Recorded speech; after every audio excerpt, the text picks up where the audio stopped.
ស្ដីបងប្អូនទាំងអស់គ្នាជួបគ្នាម្ដងទៀតហើយថ្ងៃនេះដែរខ្ញុំនឹងបង្ហាញបងប្អូនទាំងអស់គ្នាទាក់ទងជាមួយនឹងការ configure client to site VPN ជាមួយនឹង app OpenVPN បាទជាមួយនឹង Rogi Cloud របស់យើងនឹងបាទ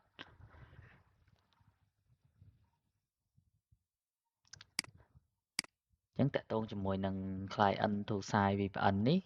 គឺយើងអាចជួយសម្រួលទៅដល់អតិថិជនដែលគាត់មានតម្រូវការក្នុងករណីដែលគាត់មានជាកាមេរ៉ាសុវត្ថិភាពមានជា system ដូចជា POS អីផ្សេងៗដែលតម្រូវឲ្យមានបុគ្គលិកឬក៏គាត់នឹង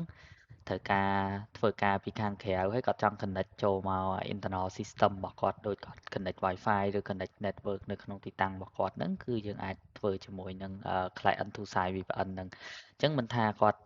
អឺនៅក្រៅគាត់នៅហាងកាហ្វេឬក៏គាត់ទៅក្រៅប្រទេសធ្វើអីផ្សេងៗគាត់ចង់ access មកកាន់ internal system របស់គាត់ដូចគាត់ connect network នៅក្នុង internal របស់គាត់ហ្នឹងគឺយើងអាចធ្វើជាមួយនឹង client to site VPN ហ្នឹងដើម្បីជួយឲ្យគាត់ក្នុងករណីដែលគាត់ចង់បានអញ្ចឹងបាទអញ្ចឹងថ្ងៃនេះដែរយើងនឹងសូតាក់ទងមួយនឹង client to site VPN ដែលយើង connect ជាមួយនឹង app Open VPN ហ្នឹងបាទអញ្ចឹងយើងមាន network របស់យើងមាន EG210 PV3 នេះសម្រាប់ធ្វើជា client to site VPN server ហ្នឹងដើម្បី connect មកកាន់កាមេរ៉ាសុវត្ថិភាព RAN 92របស់យើងនៅក្នុង local របស់យើងហ្នឹងបាទអញ្ចឹងនៅពពួក router របស់យើងពួក home Wi-Fi EW មួយចំនួនក៏ support ដូចគ្នាតាក់ទងនឹង feature ហ្នឹងបាទអញ្ចឹងបើ EG គឺ support ទាំងអស់តែម្ដងបាទអញ្ចឹងយើងមើលឥឡូវគឺ device របស់យើងបាទកាមេរ៉ារបស់យើងនៅ local ហ្នឹងគឺ offline បាទដោយសារឥឡូវយើង connect Wi-Fi នៅហាងកាហ្វេខាងក្រៅបាទអញ្ចឹងយើងអាច access ទៅកាន់ IP local នៅ AQ ឬក៏នៅផ្ទះរបស់យើងបាននេះអញ្ចឹងយើងចូលទៅក្នុង device config ហើយ VPN នេះមកបាទ device config បាទ VPN អញ្ចឹងមួយទៀតមុននឹងចូលទៅដល់ VPN គឺយើងអាចធ្វើជា DNS បើន័យយើងអាចប្រើឈ្មោះ access ទៅហ្នឹងក្នុងករណីយើងមាន public IP អញ្ចឹងយើងអាចដាក់ជាឈ្មោះក្នុងករណីកុំឲ្យយើងពិបាកចាំIP public របស់យើងអញ្ចឹងបាទគាត់ថាយើងអាច .rogi.DNS ឬ DE អញ្ចឹងទៅបាទតែ feature នេះតម្រូវឲ្យបងមាន public IP ទើបអាចធ្វើបានបាទអញ្ចឹងយើងចង់ enable DNS នេះក៏បានឬក៏យើងចង់ប្រើ public IP ក៏បានអញ្ចឹងយើងចូលទៅកាន់ device config VPN បាទហើយ add VPN policy មក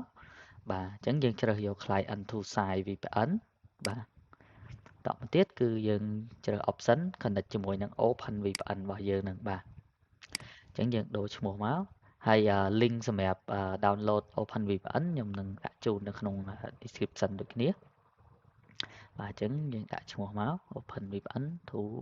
my home បាទទៀតគឺកន្លែងដែលខ្ញុំជំរាបជូនបងមុនហ្នឹងបាទយើងអាចប្រើ public IP ក៏បានយើងប្រើឈ្មោះដែលយើងបង្កើតនៅក្នុង DNS មួយហ្នឹងឬក៏ Dynamic DNS មួយហ្នឹងបាទក៏បានដូចគ្នាបាទអញ្ចឹងក្នុងករណីនេះខ្ញុំប្រើ public IP បាទតកតងមួយការ connect គឺយើងប្រើ account ដើម្បី connect ជាមួយនឹង VPN ហ្នឹងបាទអញ្ចឹង protocol យើងយក TCP មកបាទអញ្ចឹង IP pool យើងប្រើ default របស់គេក៏បានបងចង់ដូរដាក់ rank ណាមួយដែលបងចង់ពេញចិត្តក៏បានដូចគ្នាបាទតែអីដែលសំខាន់បាទគឺ server subnet នេះបាទអញ្ចឹង subnet local របស់យើងនៅ AQ របស់យើងឬក៏នៅផ្ទះរបស់យើងហ្នឹងយើងចង់ឲ្យពេលដែលគាត់ទៅហាងកាហ្វេ connect VPN ហ្នឹងហើយគាត់អាច access ទៅ LAN ណាខ្លះបានបាទយើងអាចរើសកន្លែងហ្នឹងបាទ1 2 3 LAN គឺយើងអាចរើសតាមនឹងបានដូចគ្នាបាទទៅតាមតម្រូវការរបស់យើងដែលចង់ឲ្យគាត់ access ហ្នឹងបាទអញ្ចឹងយើងដាក់ពី network អញ្ចឹង flow control នេះយើងអាច limit bandwidth របស់គាត់បានដូចគ្នាពេលដែលគាត់ប្រើ VPN ហ្នឹងបាទអញ្ចឹងall traffic over VPN នេះបានន័យយើងអាចចង់ឲ្យគាត់ access អ៊ីនធឺណិតកាត់មកកាន់ router នៅផ្ទះរបស់យើងក៏បានឬក៏យើងមាន option មួយទៀតបើយើងបិទគឺបានន័យថាពេលដែលគាត់ access មកកាន់ server subnet ហ្នឹងបានន័យ access មកកាន់កាមេរ៉ាឬក៏ PS system ឬក៏ system ណាមួយនៅក្នុង local ទើបឆ្លងកាត់តាមរយៈ VPN ហ្នឹងបើសិនជាគាត់ access អ៊ីនធឺណិតគឺឆ្លងកាត់តាមរយៈ router នៅហាងកាហ្វេឬក៏នៅទីតាំងណាមួយដែលគាត់ connect ហ្នឹងបាទប៉ុន្តែបើយើងបើកបានន័យថារាល់ traffic របស់គាត់មិនថាទៅអ៊ីនធឺណិតមិនថាមក local គឺត្រូវឆ្លងកាត់តាមរយៈ VPN ចូលមកតាម router នៅផ្ទះរបស់យើងទាំងអស់បាទអញ្ចឹងប៉ុណ្្នឹងហើយគឺយើង click add មកបាទចឹង VPN របស់យើងចាប់ផ្ដើម configure បាទរួចរាល់បាទយើងឃើញហើយបាទ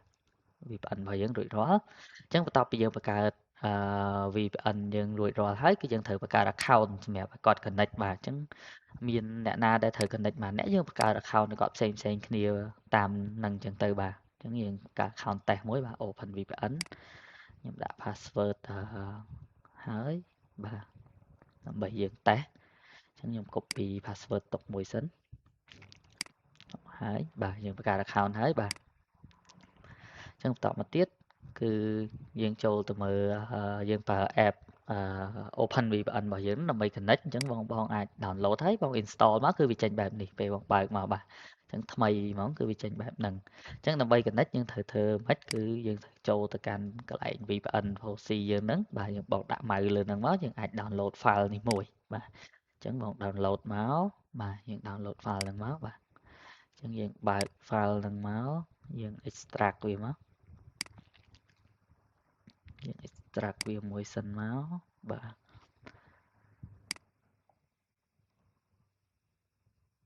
អញ្ចឹង link សម្រាប់ download Open VPN software ចាំខ្ញុំដាក់នៅក្នុង description ដូចគ្នាបាទអញ្ចឹងពេលយើង extract មកយើងឃើញមាន file client.openvpn នេះបាទអញ្ចឹងយើងអាច rename ឈ្មោះទៅតាមអ្វីដែលយើងចង់បានទៅដើម្បីងាយស្រួលនៅក្នុងការចំណាំដូចគ្នាព្រោះពេល import ទៅវានឹងចេញឈ្មោះនឹងដូចគ្នាបាទអញ្ចឹងយើងបាន file មួយបាទអញ្ចឹងយើងសំខាន់អា file .openvpn ហ្នឹងបាទអញ្ចឹងយើងចូលមកកាន់ OpenVPN software របស់យើងមកបាទអញ្ចឹងយើង click upload file របស់យើងនឹងមកបាទអា file OpenVPN ដែលយើង download ពី router របស់យើងមិញហ្នឹងបាទអញ្ចឹង file របស់ខ្ញុំនៅលើ desktop បាទ etc OpenVPN បាទនេះ file របស់យើងបាទអញ្ចឹងយើង import file នឹងចូលមកបាទអូខេអញ្ចឹងយើងធ្វើការ connect មកដើម្បីភ្ជាប់ OpenVPN របស់យើងហ្នឹងបាទអញ្ចឹងយើងប្រើ username password ដែលយើងបង្កើតនៅកន្លែង OpenVPN account នោះហ្នឹងបាទអញ្ចឹង enter មកអូខេវាត្រូវការ certificate អញ្ចឹងយើងចង់បិទកន្លែងហ្នឹងយើងចូលទៅកាន់បាទយើងចុចកន្លែង setting ហ្នឹងមកយើងចូល profile បាទយើងចុចរូបប៊ិច edit profile Open VPN យើងហ្នឹងមកហើយយើង disable កន្លែង external certificate ហ្នឹងចោលទៅកុំឲ្យវាទាមទារបាទហើយយើង save វាមកបាទអូខេអញ្ចឹងយើង connect សារទៀត username បាទដដែលហ្នឹងបាទ password ដដែលមុនហ្នឹងបាទយើងឃើញហើយយើង connect ជាប់ហើយបាទអញ្ចឹង VPN យើង connect ជាប់យើងទៅមើលកាមេរ៉ាសុវត្ថិភាពយើងចូលមើល account នៅក្នុង cloud របស់យើងក៏យើងអាចមើលដឹងថាមាន user ណាកំពុង online បាទអញ្ចឹងយើងឃើញហើយ user យើង connect មកអញ្ចឹងកំពុង online បាទអញ្ចឹងយើងចូលទៅមើលកាមេរ៉ាសុវត្ថិភាពរបស់យើងកាមេរ៉ារបស់យើង online ហើយបាទអញ្ចឹងយើងអាចចូលទៅមើល live view បានអូខេបងប្អូនអាចមើលបានបាទ live ផ្ទាល់តែម្ដងបាទអូខេអញ្ចឹងយើងសាកផ្ដាច់ VPN មកកាមេរ៉ានឹងដាច់បាទអញ្ចឹងមកនេះដាច់ទេយើង access ទៅ local របស់យើងលេងបានហើយអញ្ចឹងយើង refresh មើល user ក៏វាបាត់ដែរបាទ online user ហ្នឹងអញ្ចឹងបើមាន user 2 3នាក់កំពុង connect វានឹង show តាមហ្នឹងអញ្ចឹងទៅបាទអញ្ចឹងយើងសាក connect វិញមក Open VPN